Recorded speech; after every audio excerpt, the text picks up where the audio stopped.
бізге алады екен.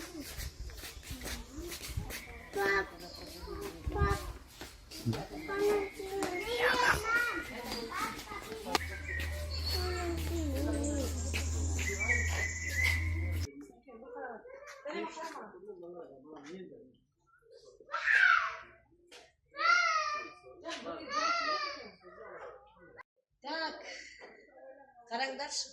Біздің Шымкентте не шықса да Шымкентте шығады деген рас екен. Біздің Шымкентте мынандай банан бау деген шықты. Соған бүгін біз отбасымызбен келдік. Не деген керемет банандарды көрдік. Қанша шетелге барғанда банан қалай өседі екенін көрмеппін мен. Сөйтсем өзімнің Шымкентімде Құдайға шүкір мынандай банан бау ашылып, соны көріп жатырмыз. Жапырақтары, мына жапырақтардың өзі мен бойымнан ұзын екен. 2-3 метр екен.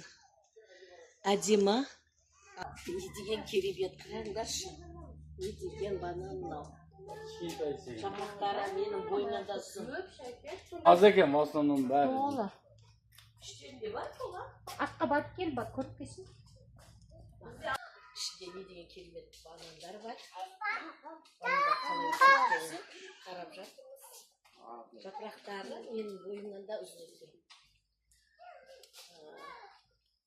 Енді мен бұл шетелге шыққанда бұндай банан өсіп жатқан жерді көрмеген екенмін. Өзіміздің Шымкентімізде бар екен сөйтсек. Банан қалай өсетінін осы жерден көріп жатырмыз. Не выспалась. Кая деген қыз келе жатыр міне.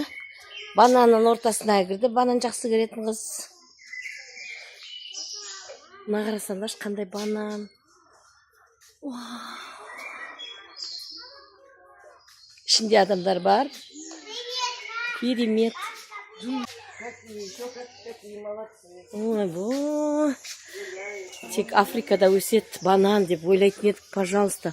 Сосын пальмада өсет деп всегда айтатын еді. Мен мынандай болады екен, мына жапырақ